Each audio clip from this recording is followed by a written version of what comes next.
आदरणीय आमचे महाराष्ट्राचे प्रभारी आमचे नेते आदरणीय रमेश चेन्नीतालाजी आपल्याला संबोधित करतील।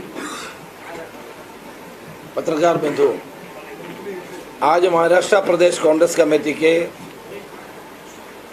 सारे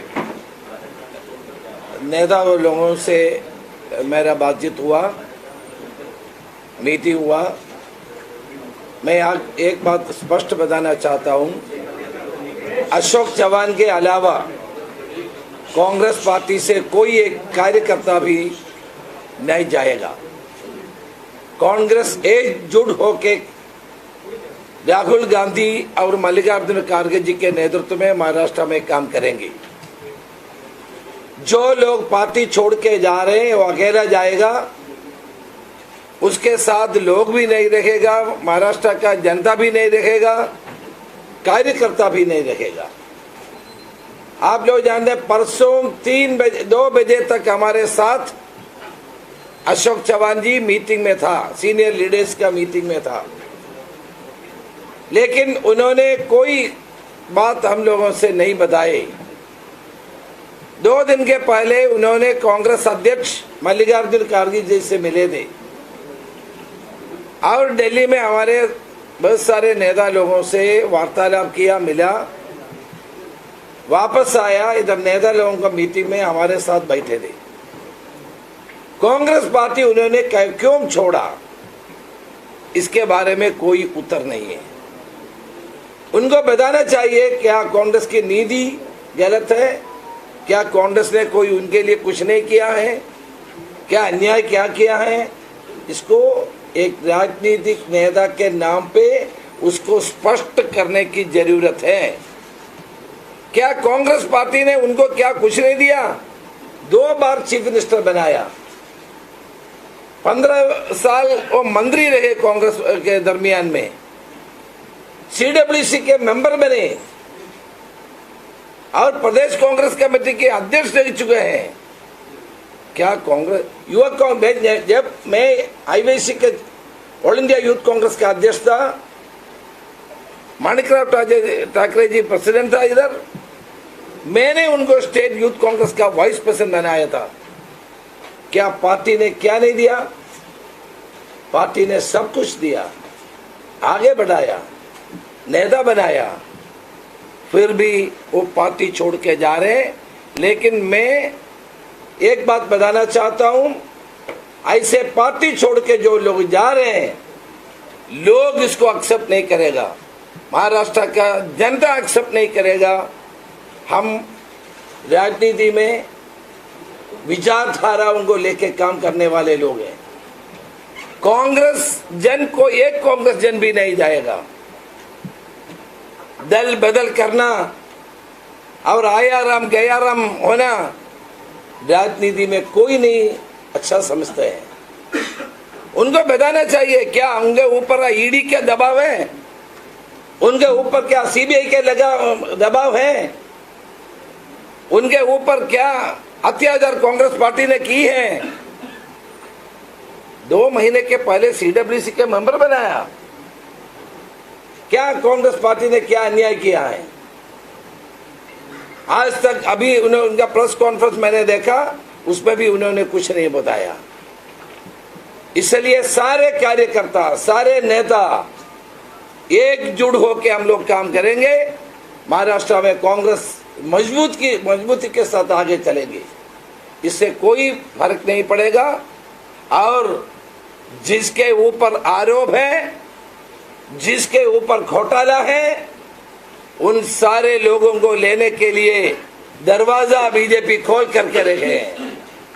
अजीत पवार के ऊपर 6,000 करोड़ का 70,000 की आरोप लगाया, दल बदल किया और साफ हो गया पूरा।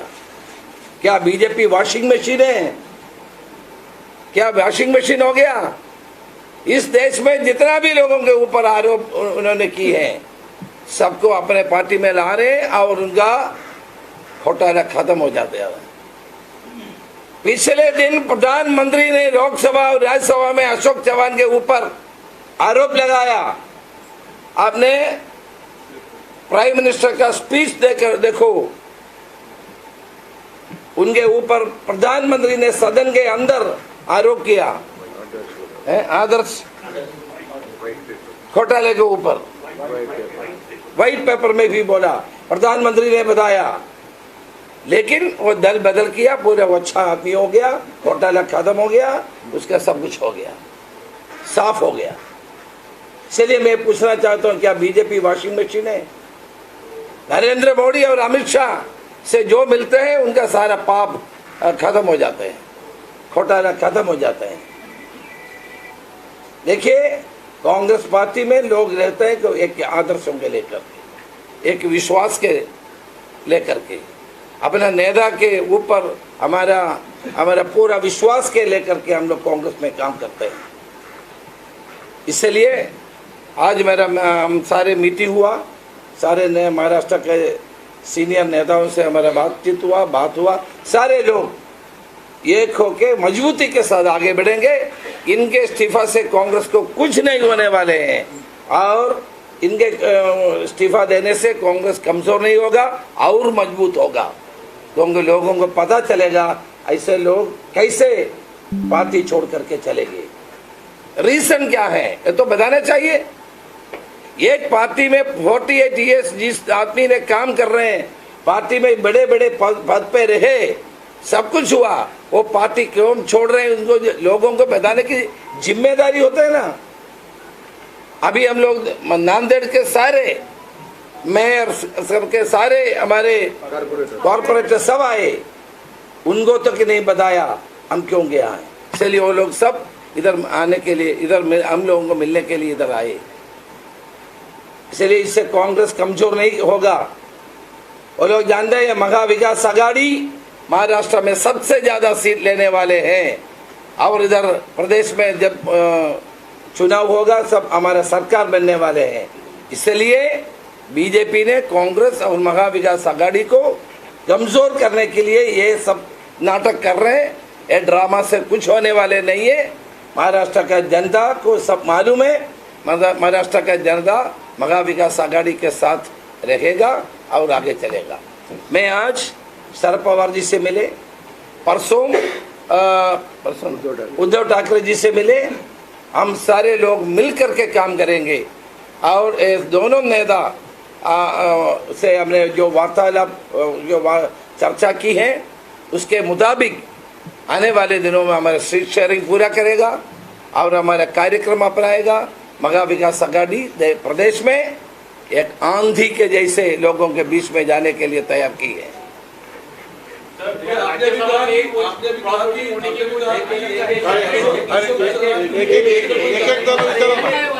कहा कि अशोक चौहान के पीछे तो कोई जाने वाला है नहीं, लेकिन आपकी पार्टी के ऐसे कई नेता हैं जिनके बारे में चर्चा चल रही है कि वो खुद के बलबूते पे वहाँ पे जाना चाहते हैं, तो आप वो डैमेज कैसे करोगे? कौन जा रहे हैं?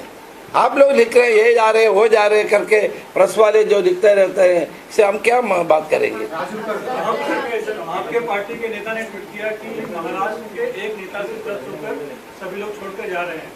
कोई नहीं छोड़ के जाएगा। जो स्वार्थ के लिए कोई जाता है तो इससे कोई हमको कोई परवाह नहीं है। स्वार्थ के लिए या ईडी और सीबीआई के दबाव से कोई जाते तो जाने दो। ये पार्टी हमारे कार्यकर्ता होंगे, हजारों की लाखों की तादाद में कार्यकर्ता पार्टी में है, नेता हैं हमारे। कोई हम इसलिए मैंने बताया, आदर्शों को लेकर के, हम विचारधारा को लेकर के इस पार्टी में काम कर रहे हैं।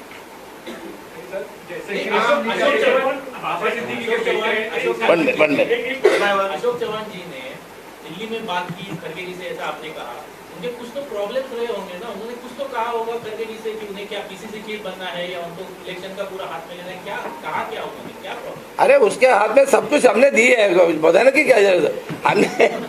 हमने महा विकास आघाड़ी के लोगों से बात करने के लिए अशोक चौहान और पीसीसी प्रेसिडेंट और थोराट जी को हमने संबोध दिया था। We are given responsibility for 3 people to negotiate with them and take a final decision. He was PCC president earlier. He was 2 times chief minister. He was a minister for 14 to 15 years. क्या कांग्रेस ने नहीं दिया? उनका क्या when I am in charge of the state, he was never complained anything against me. Whatever suggestion he had given to me, it has been totally accepted and included in every committee. Sir, he is complaining that nowadays Congress is not showing the zeal to fight the election. Rather than going on the field, fighting for the main issue, they are having that workshop or which thing doesn't matter. He was the leader. He was the face of the Congress here. He was the we have three former chief ministers, Prithviraj Chavan, Ashok Chavan and Sushil Kumar Shinde ji. They are the leaders. They have to lead. उनको आगे लेके चलना था, वो खुद मैदान छोड़ के भाग रहे हैं. इतना डरपोक नहीं होना चाहिए. मैदान छोड़ करके चलने वाले को कोई नहीं मानता है. ये सोल्जर पार्टी का सोल्जर है तो उनको मैदान में रह करके लड़ाई लड़ना चाहिए. विरोधी के साथ मिलकर के कांग्रेस को छुरी मारना ठीक नहीं है. कांग्रेस के जन उसको मानते नहीं है, जनता भी नहीं मानेगा. ये सर, आप बोल रहे हैं कि आपने उनको सारे पावर्स दिए थे, लेकिन आज उनकी जो प्रेस कॉन्फ्रेंस हुई उसमें से एक बात जो मेरे को ध्यान नहीं, वो कह रहे थे कि उनके जो राय थे वो कहीं ना कहीं कंसिडरेशन में नहीं लिए जा रहे थे. उनके ही कंसल्टेशन, अरे सारे चीज में उसका कंसल्टेशन ही हुआ है. तो उनको बता दो कौन से इसमें उसको नहीं किया. जब मैं प्रभारी बने, आपको सब जानते हैं, आप हमसे मिलते रहते हैं, ये तीनों लोगों को हमने एसीसी की तरह से जिम्मेदारी दिया.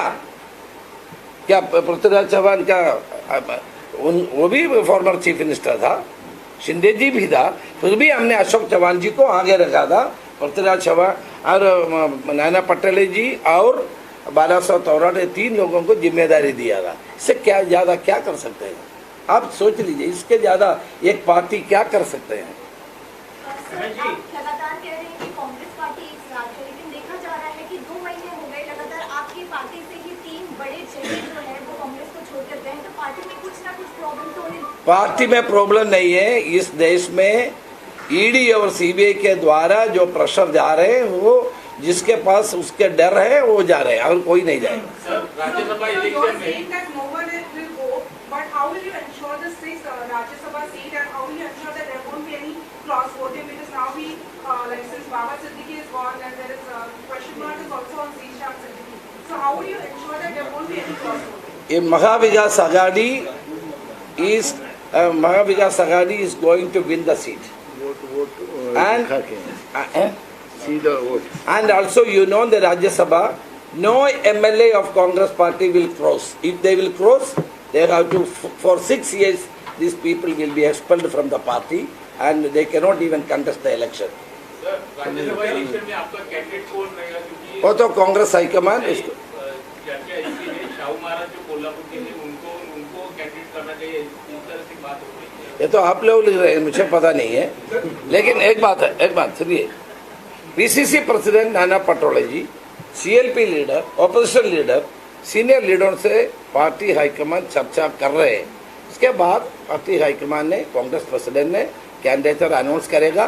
वो कैंडिडेटर को एनसीपी एंड शिवसेना सपोर्ट करेगा.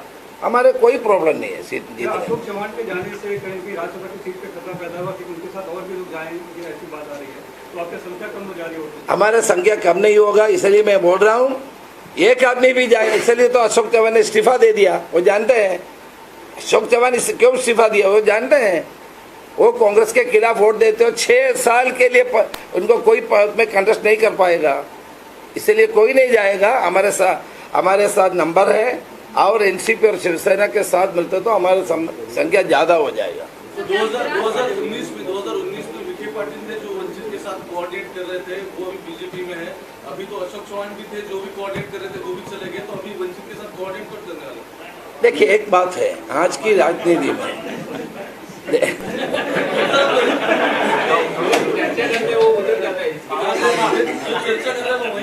कोई नहीं जाएगा.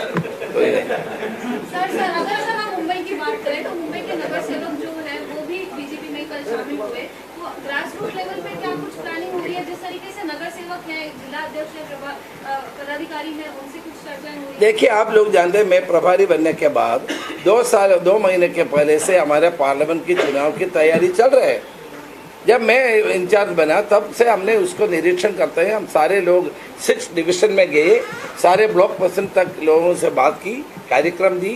हमने बॉम्बे में भी हमारा सभा होते जा रहे हैं, ये सब आप लोग देख रहे हैं ना, सभा होते जा रहे हैं। और हमारा शिविर की आयोजित किया है 16-17 को, और आने वाले दिनों में डिस्ट्रिक्ट लेवल पे हमारा काम है। पीसीसी ने एक पूरा प्रोग्राम दी गए, ये सब चल रहे हैं।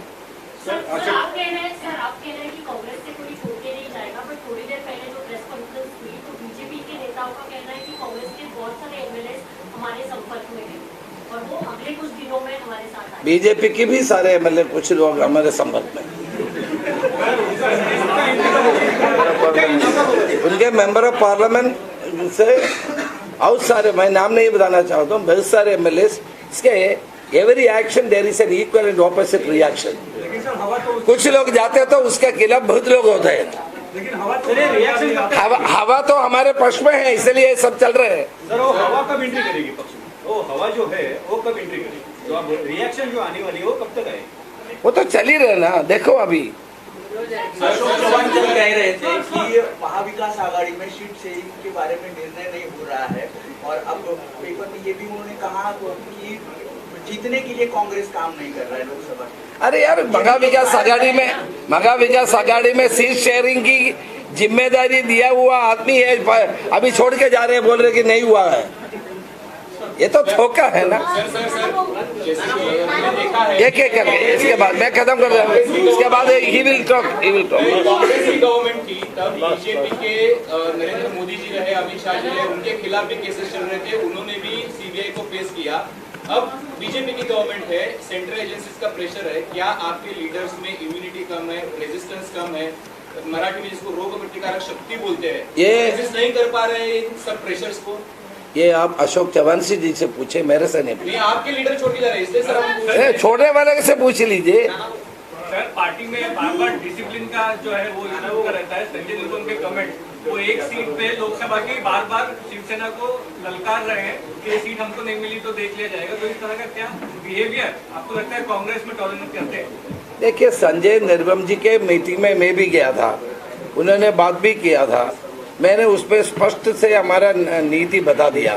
हमारे टिकट के शेयरिंग के बारे में फाइनल डिसीजन नहीं हुआ है, बात चल रहे हैं, हमारे वंचित से भी चल रहे हैं, उनसे भी, बाकी महा विकास आघाड़ी के जितना पार्टी है उनसे भी हमारा सीट के बारे में चर्चा हो रही है।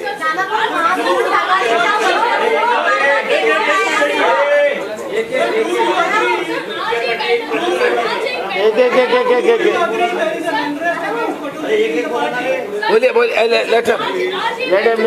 धीरे धीरे बोलिए।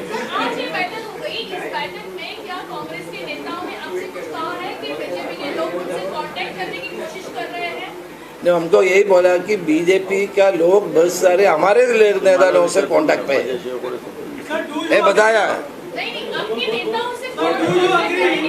नहीं। बीजेपी के बहुत सारे नेता और एमएलए हमारे नेता लोगों से कांटेक्ट पे है। मैंने बोल दिया ना, for every action there is an equal and opposite reaction.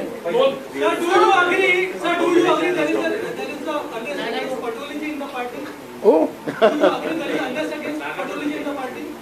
he is sitting here. You ask him.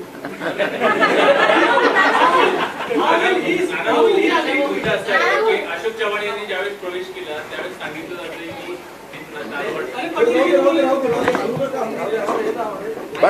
But I am very confident that he is in the party and he will continue with the party. He is the only leader among all the other people who was fighting against BJP and Narendra Modi and Fadnavis and all other leaders.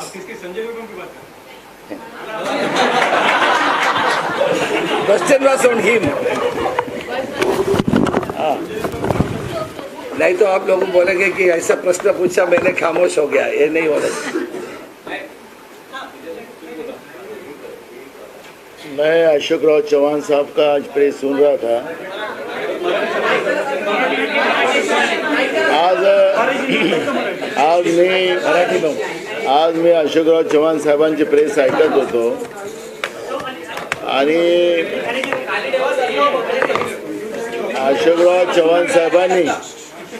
Ashokrao साहेबांनी ते काँग्रेस विसरू शकत नाही. आम्ही आमचा माणूस तिकडले भाजप इकडे आणण्यासाठी पाठवलेली आहे. त्याच्यामुळे त्यांनी काँग्रेस कोणतं ते आशिष शेलारला त्यांनी काँग्रेसचा अध्यक्ष बनवलं. ते चालू झालं आता, ते प्रक्रिया सुरू झाली आमची. एक दुसरं त्यांचा स्वभावाशी आम्ही सगळेजण वाकीफ आहोत. अशोकराव साहेबांना लिडरशिप करायची नेहमी त्यांची राहिली आणि काँग्रेस पक्षाने त्यांना लिडरशिपला पूर्ण संधी दिलेली होती.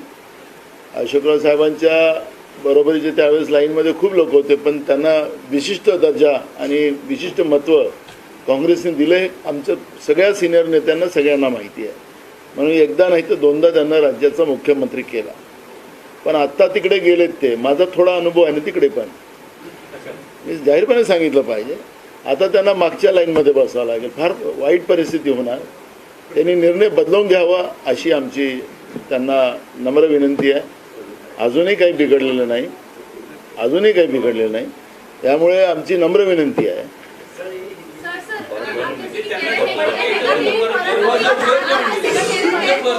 एक करके बोलिए. नाही आम्ही ऐका. अरे सुनो ना मी एकदम स्पष्ट सांगितलंय की त्यांना आमच्या पक्षामध्ये जी काही संधी होती, लिडरशिप होती, हे त्यांना अनेकदा वरिष्ठांनाही डावलून त्यांना राज्याचा मुख्यमंत्री करायचं होतं, तरी त्यांना मुख्यमंत्री केलं. हे सगळे थोरात साहेब पण लाईनमध्ये होते त्यावेळेस मुख्यमंत्र्यांच्या. हे खूप लोक होते. हे तर सगळ्यात सिनियर आमदार होते. पण तरी त्यांना एक आगळं वेगळं महत्त्व काँग्रेस पक्षाने दिलं, काँग्रेस हायकमांडने दिलं. सगळे त्यांना नेतृत्व काँग्रेस पक्षाने दिलं. त्यांना ते नेतृत्व करायची सवय आहे. आम्हाला त्यांचा स्वभाव माहिती आहे. सगळे आमच्या माणिकराव ठाकरे साहेब वगैरे हे सगळे ते आहेतच इथं. त्यांना तो स्वभाव आहे. त्या पक्षामध्ये त्यांना ती लिडरशिपची संधी मिळणार नाही. एका चांगल्या नेतृत्वाला या पद्धतीनं तिकडे जाऊन डम करायचं काम प्रभारी साहेबांनी त्याच्याबद्दल वेगळं काही भूमिका मांडली. पण मी त्यांना सांगतो की अजूनही काही बिघडलं नाही. फार त्रास आहे तिकडे, फार त्रास आहे. यामुळे मी त्यांना एवढंच आम्ही सांगू शकतो. अजूनही आम्ही सगळेजण स्वागत करायला तयार आहोत. वडेट्टीवार साहेब नाही आमच्याशी केली नाही, त्याच्यामुळे आम्हाला माहिती नाही.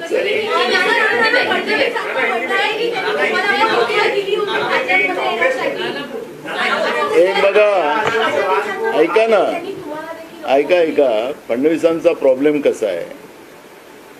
फडणवीसांचा प्रॉब्लेम असा झाला की सातत्यानं ते दिल्लीचे 2 आका महाराष्ट्रामध्ये सर्वे करतात आहेत आणि या सर्वेमध्ये महाविकास आघाडीचं जास्तीत जास्त जागा 37च्या वर महाविकास आघाडीच्या जागा दाखवत आहेत. यामुळे आमचे मित्र फार आता त्याच्यामध्ये डिस्टर्ब झाले, देवेंद्र फडणवीस साहेब. त्याच्यामुळे ते कसं आपली शाख वाचवता येईल त्याचा ते प्रयत्न करतात आहे. त्यांचा तो प्रयत्न असफल प्रयत्न आहे आणि या असफल प्रयत्नाला तुम्ही फार काही शाबासकी देऊ नका अशी आम्हाला तुम्हाला नम्र विनंती आहे.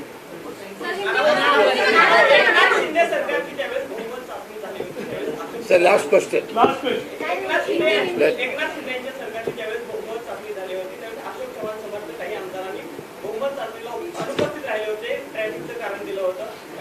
मुंबईत राहणारेच होते, मात्र ते आमदार आता अशोक चव्हाणांसोबत भाजपमध्ये जाण्याची शक्यता आहे. त्यांच्याशी तुम्ही वरतून संवाद साधलेला आहे का? 15 तारखेला आमची CLPची मीटिंग आहे. 15 तारखेला 9:30 वाजता आम्ही सगळे आमदार आम्ही सोबत राहणार आहोत. 16-17ला आमचं ऑलरेडी 2 दिवसाचं शिबिर लोणावळ्यामध्ये आहे. त्या लोणावळ्याच्या शिबिरमध्ये सुद्धा आमचे आमदार सगळे राहतील. त्याच्यामुळे ज्या अफवा ज्या चाललेल्या आहेत त्या अफवाला पूर्णविराम आपण द्यावं असं आमचं म्हणणं आहे.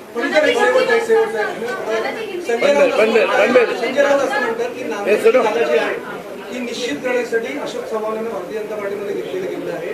त्यामुळे नांदेड कोणाचा बालेकिल्ला राहिलेला नाही. मुद्दा असा आहे की नांदेड हा काँग्रेसचा बालेकिल्ला आहे, कुठल्या व्यक्ती विशेषचा नाही.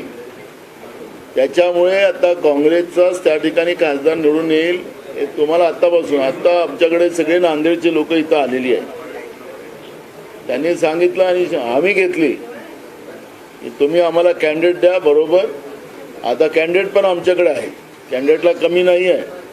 आत्ताच आमचे प्रभारी साहेबांनी सांगितलं की अनेक भाजपचे आणि अनेक आमदार आणि खासदार आमच्या संपर्कात आहेत. त्याच्यामुळे आता आम्हाला ह्या सगळ्या गोष्टीवर चर्चा नाही. आमच्या समोर आपण पाहिलं दिल्लीमध्ये काय चाललं. दिल्लीच्या सीमेवर शेतकऱ्यांवर लाठीचार्ज केला जातो आहे. ते दिल्लीत आले नाही पाहिजेत म्हणून त्याच्यासाठी खिडे काढले जातात आहेत, त्यांच्यावर खोटे गुन्हे दाखल केले जातात आहेत. या देशाच्या अन्नदात्यावर या पद्धतीचा लाठीचार्ज करणं म्हणजे हे कोणतं सरकार म्हणायचं याला? हे म्हणतात ना आम्हाला समृद्ध भारत करायचं आहे. या देशाच्या मूळ अन्नदात्यावर लाठीचार्ज करणं म्हणजे समृद्ध भारत होतं काय? हा प्रश्न का सातत्याने आला पाहिजे नाही का? आणि या पद्धतीचं विकासासाठी केले. कायचा विकास आहे? प्रभारी साहेबांनी सांगितलं विकास कोणता आहे त्यांचा. पण मूळ प्रश्न आहे की आज शेतकऱ्यांवर जो लाठीचार्ज दिल्लीच्या सीमेवर होत आहे, त्यांना धमकवलं जात आहे प्रशासना माध्यमातून की आम्ही तुम्हाला पाहून घेऊ. प्रशासन बोलतोय आणि या देशाच्या अन्नदात्यावर लाठीचार्ज केला जातो, त्यांचं रक्त वाहवलं जात आहे. मग हिंमत असेल तर प्रधानमंत्र्यांनी जावं ना शेतकऱ्यांच्या समोर, त्यांच्या प्रश्नाचं उत्तर द्यावं ना. एवढंच प्रधानमंत्र्यांचं नेतृत्वावर आम्ही विश्वास ठेवून जातोय. अहो हे शेतकऱ्याचेच पोरं आहेत. आज त्या शेतकऱ्यावर अन्याय होत असेल, लाठीचार्ज होत असेल, त्यांना दिल्लीत आले नाही म्हणजे खिळे काढले जात असतील, तर हे कुठली लोकशाही आहे? ही तानाशाही आहे. आणि म्हणून या तानाशाहीच्या विरोधातली आमची लढाई आहे. म्हणून आम्ही त्यांचे कोण येणार आहे काय आहे त्याच्यावर आम्हाला चर्चा करायची नाही आहे. जनतेचे प्रश्न आमच्यासाठी महत्वाचे आहेत. तरुणांचे प्रश्न, बेरोजगारांचे प्रश्न महत्वाचे आहे, महागाई महत्वाची आहे. ती लढाई आमची आहे. Okay, thank you. इतके मोठे नेते गेलेले आहेत ते तुम्ही लोकांमध्ये अपील करणार आहात का? बनबेल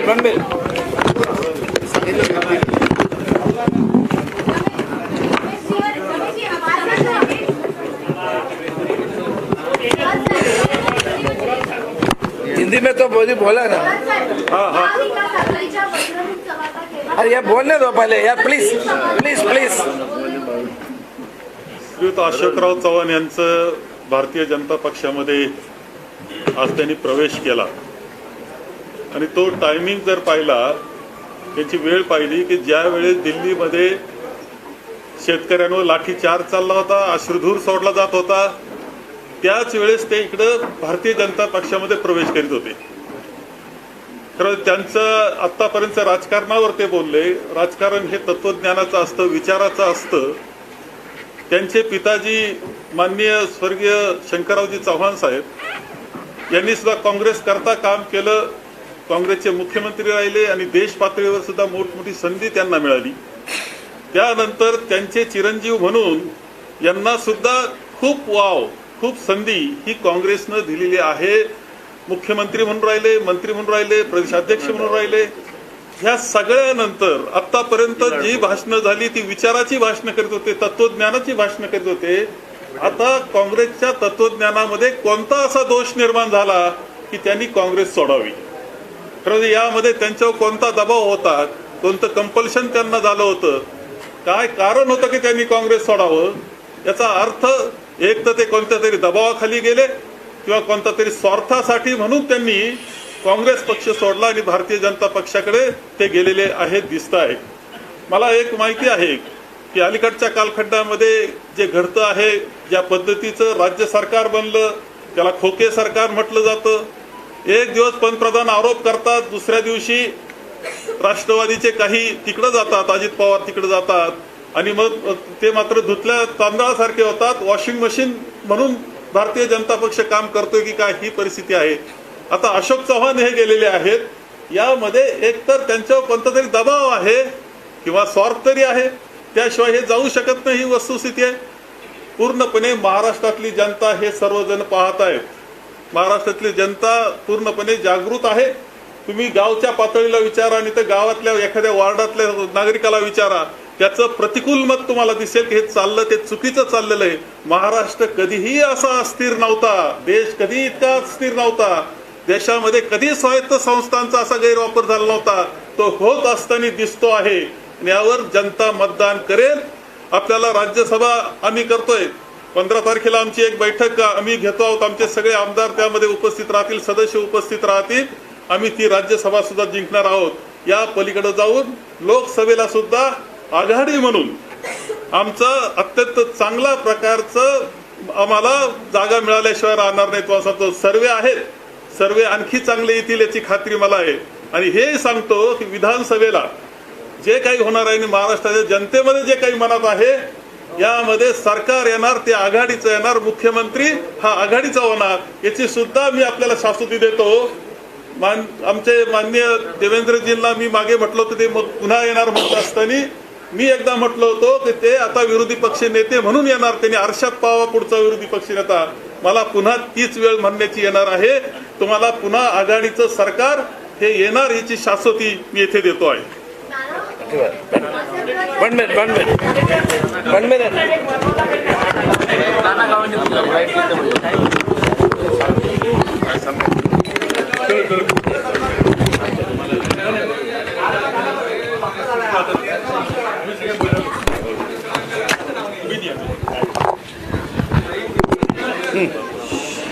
नाही, आता जी आपली सगळी चर्चा खरं तर अशोकराव चव्हाण साहेब जे गेले त्यामुळं काही फार मोठा आभाळ कोसळल्यागत सगळी परिस्थिती निर्माण झाली. अशी लोक जातात म्हणजे काही पक्षाला जनतेचा काय विचार आहे लक्षात घेतलं पाहिजे. जनता ही काँग्रेस बरोबर आहे. मरामध्ये राम मंदिराचा विचार, मैं साहब को यही बताना चाहूंगा हिंदी में, साहब राम मंदिर से सब जनता साथ में नहीं जाती, या भूल कर रहे हो.